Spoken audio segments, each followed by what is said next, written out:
As the world is focused on impending disasters, a shaft of light, appearing as if from nowhere, will have a dramatic effect. To many, it will come as an answered prayer. It will signal to kindred souls that a higher force is entering the world.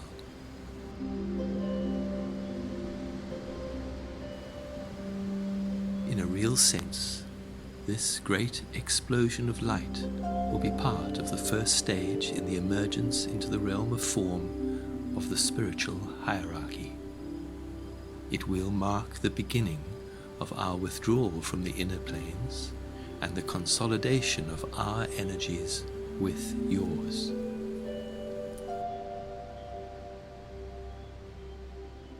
This consolidation will manifest at first as a radiant expression of spiritual truths enwrapped in beauty.